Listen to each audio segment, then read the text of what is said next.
On this frosty edition of UTR, it's all about Michigan's wonderful winters. We'll luge like a winner, try Tip-Up Town, and hike to the awesome Eben Ice Caves. We'll even fat tire bike some Traverse City trails. Get ready to explore the cool people, places, and things that make Michigan winters wonderful.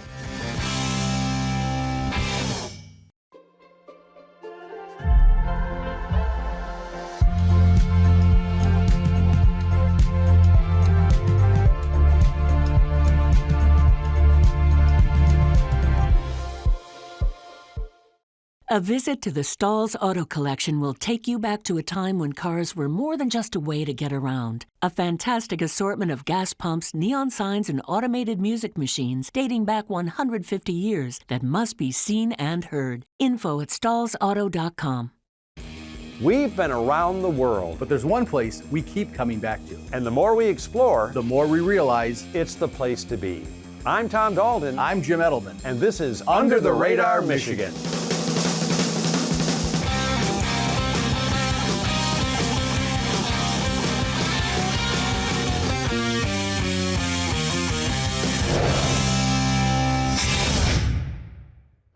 Now, we all know that Michigan winters are amazing, but heck, we live here.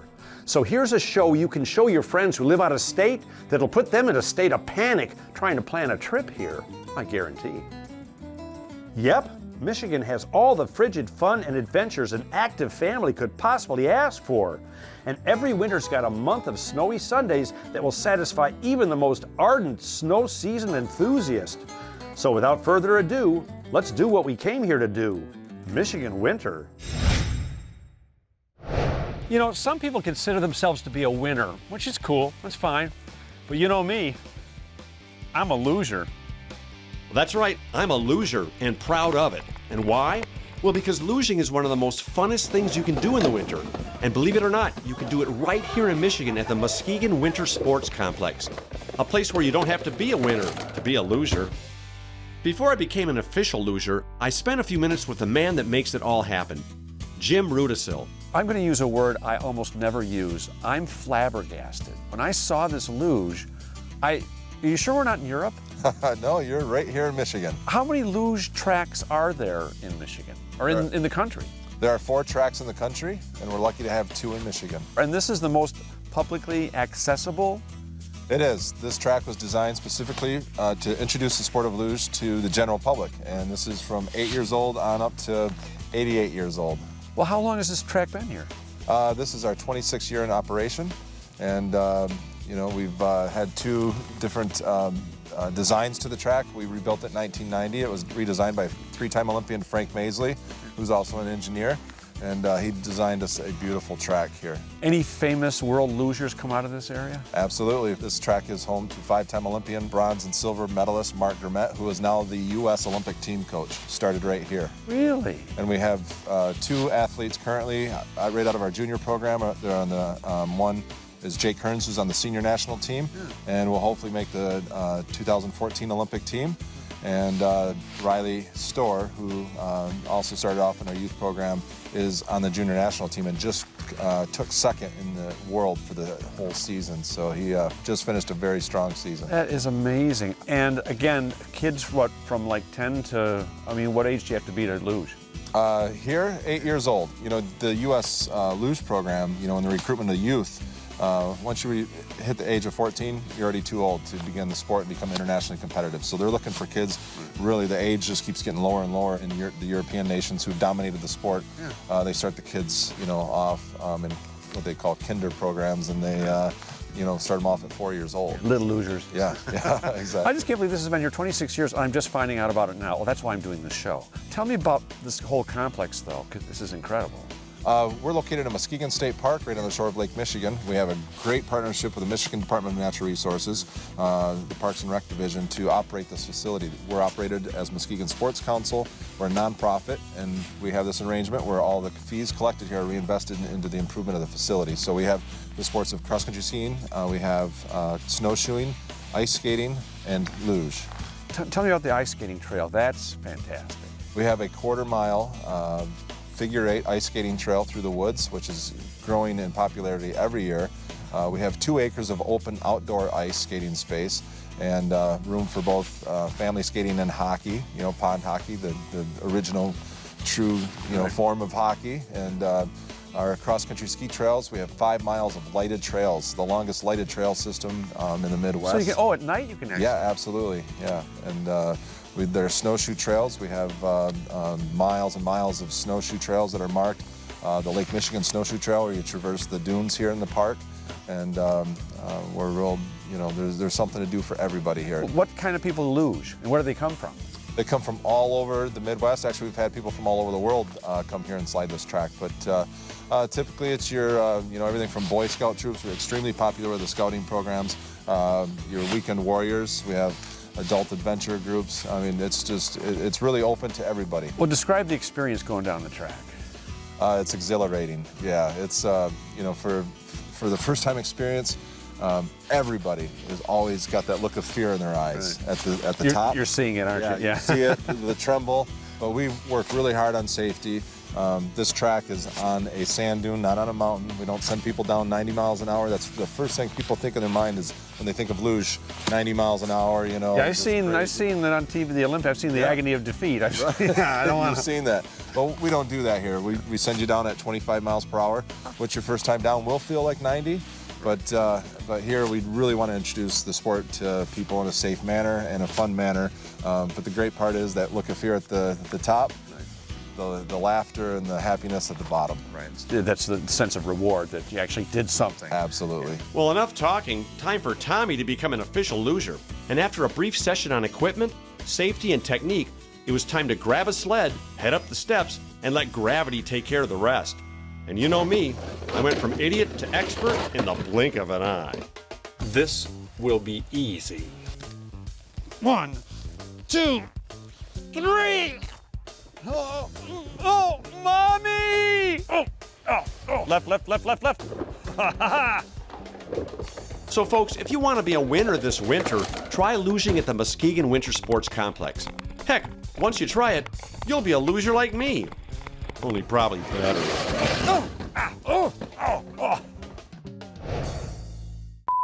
Houghton Lake, Tip-Up Town intro, take 1. Okay, it's cold, the lake's frozen, and it's not just about ice fishing. Of course, I've never been ice fishing before, but I suppose if somebody took me out ice fishing and showed me how to... For 60 years now, people from all over the Midwest have come here to... it's right here in Houghton Lake, and it's called... what's it called? Cut. Don't worry about it. I'm like a cat, I think, with my hands. All right, action. My zipper's stuck. Oh, there we go. Take 78. I got an idea. Why don't we just go see what's happening over at Tip-Up Town, okay? And we're out. Okay, so as I just so eloquently stated, we're in Houghton Lake for Tip-Up Town, one of the biggest winter festivals in Michigan. Now, if you're into ice fishing, snowmobiling, or just watching crazy people jump into freezing water, this festival's got your name written all over it. Houghton Lake is Michigan's largest inland lake, and it's located right in the middle of the northern Lower Peninsula. I'm here with my two new bestest buddies, George, who's the actual mayor of Tip-Up Town, and Chris he's the marshal. Howdy, Marshal. How you doing? Is this your vehicle? This here is the Mayor Marshall Mobile. Oh my gosh, do you have to provide your own vehicle? Oh yeah, yep. So why don't you guys take me to Shantytown? Come on, do it with me. Take me to Shantytown. Why don't you take me to? Okay, let's go. Come on. All right.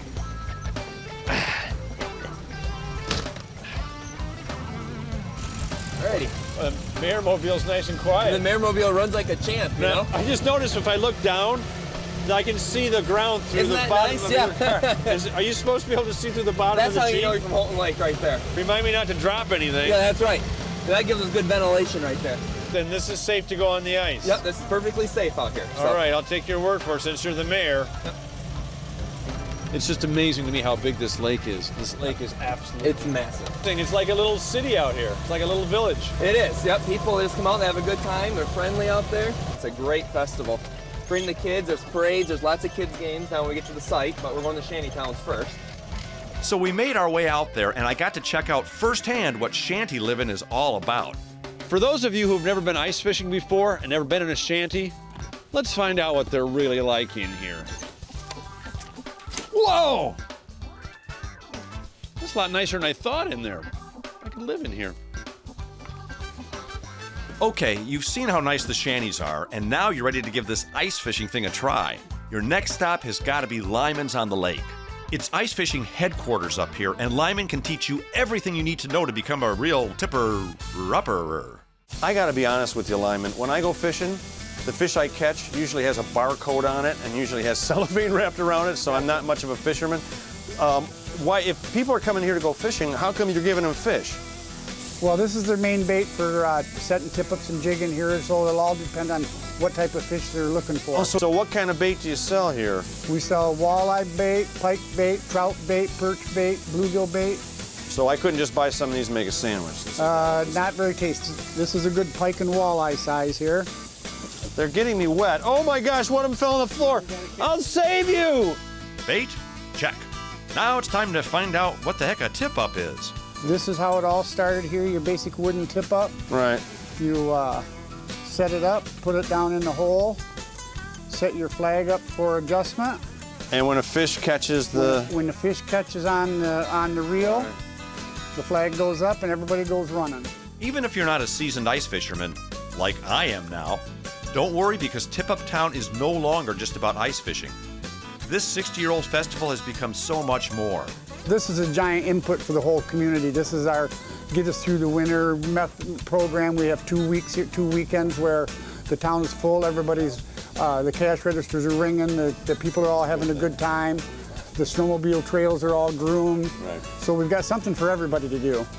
And that got me thinking, as much as I'd like to hang out in a cold shanty waiting for what's called a crappie to bite, I'd probably have better luck catching a corn dog over at the fair. The main Tip-Up Town Carnival takes place right on the shores of Houghton Lake and has everything a family needs to have fun in, on, and over the snow.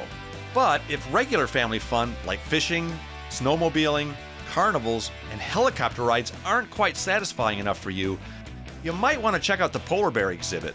Now here you'll find some of the toughest, bravest, and completely insane people in Michigan. These people line up for like an hour and a half and stand in the cold in their bathing suits to do this on purpose. I mean, look at them over there. But look how, and strangely, look how happy they all are. Honestly, come on, why are you doing this? I have no idea. I'm kind of crazy. I don't know. You know, you're crazy. Sounded good for 2 weeks and got here and I don't know about now. Right, and you're really crazy. You'll have to remove your sweater first, sir. I can't take it off. It's too tight. You should know better than doing something like this. Oh, I know. That's the township supervisor? Yeah. He should know better than to do something like this. Call me a coward if you must, but this is one event I think I'll try in my next lifetime. Maybe. Who'd do it again? Okay, now, why would you do it again? Because we're idiots. There you go. That's a UTR exclusive. That's a UTR exclusive. They're idiots. When all was said and done, not only did I have a totally different perception of what this is really all about, the crew and I had a blast. Tip-Up Town truly does have something for everyone, and that, by the way, includes you. Oh, fish. Marvelous. I'll get you in a minute.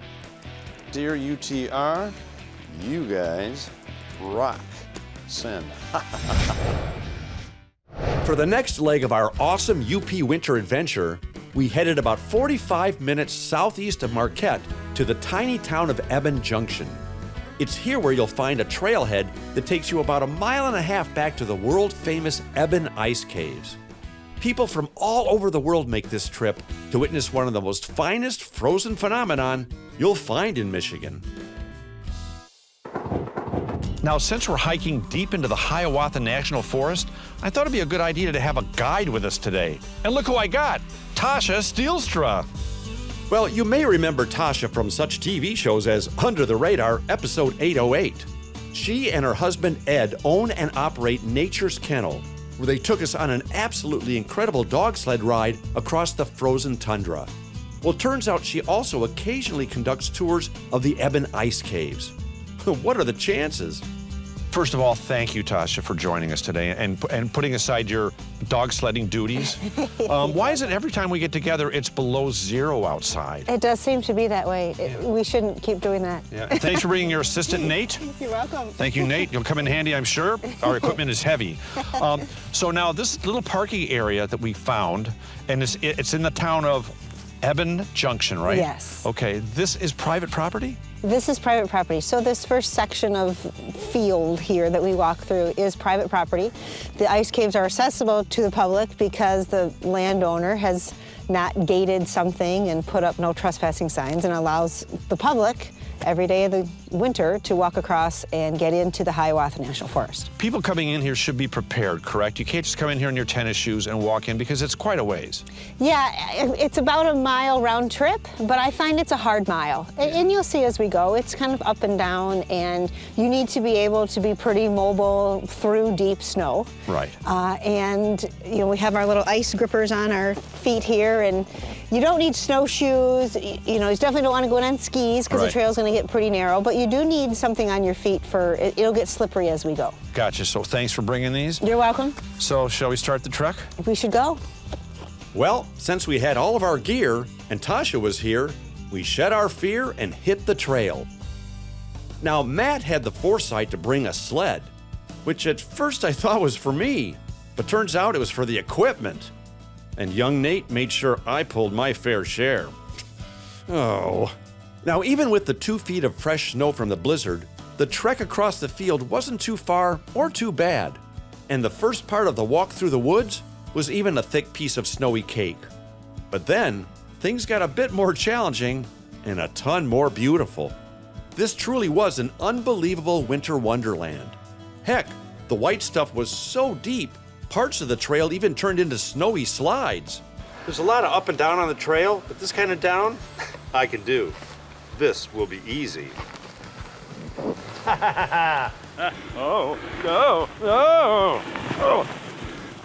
See? And then, just as we thought we might have taken a wrong turn, it happened. Look! The ice caves! Dun dun dun! There they were, tucked away in a little canyon where only hardy adventure seekers could find them.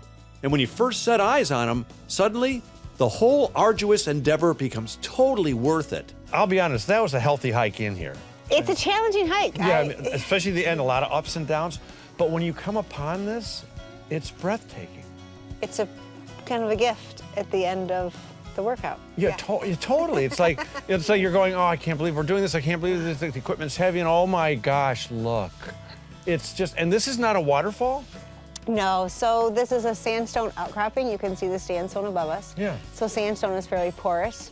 So it's just a seepage dripping through the sandstone cliffs. And it happens every winter. It happens every winter. Amazing. And this is the Rock River Valley, and there's more formations like this through the valley. This is the largest one, but there's some of pretty good size as well as you creep up the valley and explore on each side. And this lasts how long throughout the winter until it's... I've been here in late March, and it's still pretty good. It'll start to get just dripping more and wet. You know, if we get a big thaw, you have to be careful. I mean, these sheets do melt at some point, so this comes off crashing down, and they do fall. I doubt that'll happen today since it's 11 billion degrees below zero. Yes, yes. Like I said, the trek in here was harder than I thought, but when you see this, it is so absolutely worth it. It's just, you ever get tired of seeing it? No, and it changed. You know, the neat thing I find about places like this in the winter, it changes every time.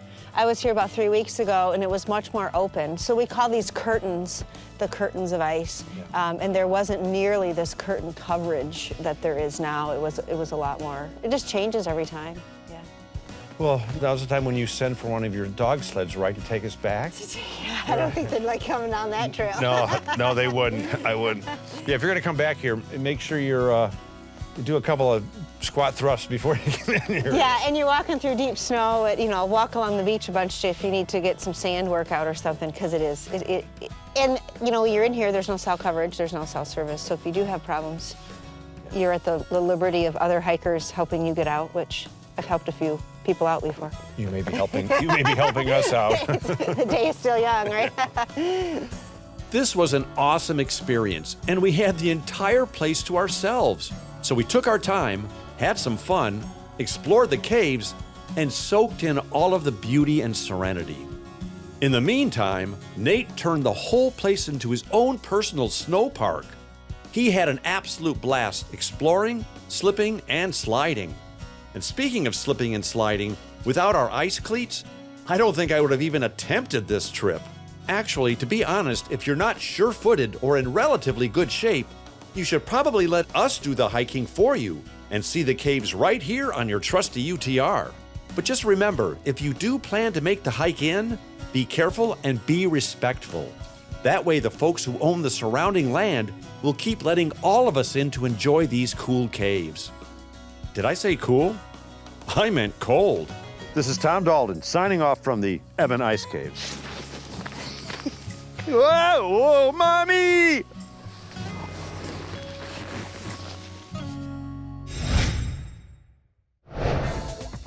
Hey folks, we're back in Traverse City. And why Traverse City? We love Traverse City. What's there not to love about Traverse City? It's Traverse City. Traverse City really is one of those Michigan cities that has everything. They've got an exploding food culture, thriving business climate, an international wine and beer scene, and it's surrounded on all sides by an incredible natural paradise. And as Goldilocks would say, it's not too big and not too small. It's just right. Traverse City is located in the northwest part of Michigan's Lower Peninsula. When we got to town, we dropped anchor at the Grand Traverse Resort and Spa. And why? Because you know what they say, when you're at a nice place, it's nice to stay in a place that's nice. And this place is, well, nice. Now, for those of you who embrace winter and aren't afraid to get out and have some fun in the snow, have we got a new sport for you. It's called Fathead Biking, and it's catching on all over northern Michigan. Fat tire. Fat tire biking? Yeah. Can I still do it? Of course. Yes. Fat tire bikes are just what they say they are. They're bikes with fat tires. But when it comes to riding in the winter, they make all the difference in the world. And when it comes to hooking yourself up with a fat tire bike in Traverse City, Jason Lowitz at Einstein Cycles is the man to see. Well, now I know why they call these fat tire bikes, because obviously the tires are fat. But where did this sport come from? I believe it started in Alaska. Makes sense. A lot of snow, really cold. And they needed wider tires for the snow. Well, how did you get into it? Snowy here, too. Oh, yeah, it snows in Traverse City. I just know. Yeah. Well, what does a bike like this feel like when you're on it? In the snow, it actually goes on hard-packed snow. Yeah. And it just smooth, floats. Fun to ride in the sand, too. Oh, so it's not just a winter sport? Nope. Who is into this sport? Is it growing right now? Anyone that can pedal, it's definitely growing. This is one sport I was dying to try. And being an avid cyclist and all-around cool dude, I could tell that Jason couldn't wait to hit the trail with me. And speaking of the trail, it was only a short 7-minute car ride from Einstein's. How come I'm all dressed to the nines? How come? Where's all It's your... warm out. It's 29. I might even go t-shirt for this one. You're you have northern Michigan blood. I have southern Michigan blood. Wow, it's beautiful up here in the winter. Yeah, where we're going, it's really, really nice. We're going to the Vasa trailhead. Is this a hilly trail? No, well, where we're going is a 3-kilometer loop, and we'll see what the snow conditions are for it. Awesome. We're there. Let's get her done. Do it. Once we got out on the trail and in the deep snow, I was simply amazed.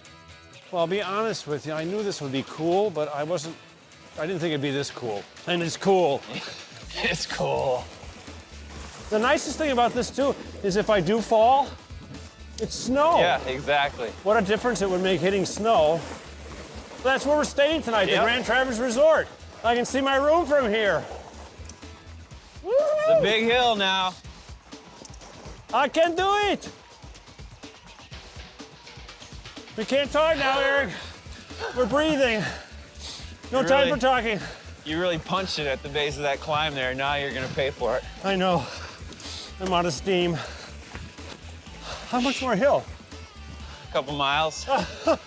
Okay, I'll see you back at the shop. So if you're looking for a new winter sport, fat tire bikes are a blast. And believe me, you'll pick it up quick. After all, it's just like riding a bike. Well, I hope you and your family enjoyed following our fun Frosty adventures. And remember now, if you've got friends who live outside of Michigan, send them this show and ask them how their winter's going. Unless you're watching this in the spring or summer or something, then I'd probably wait. Ready? We've been around the world. But there's one place we keep coming back to. Did he step on me? I think I did. Okay. Ready. We've been around the world. I was cleaning my teeth, sorry. I'm Tom Dalton. And I'm Jim Edelman. And this, no, and. That's right. Right, That was right. the problem in Traverse City. We are like in sync on the Under the Radar machine. You want one more? You good? Bye. I'm Tom Dalton. I'm Jim Edelman. And this is Under the Radar Michigan. Cha! Ready? We've been around. And this is Under the Radar Michigan. Michigan. Yeah, that's good.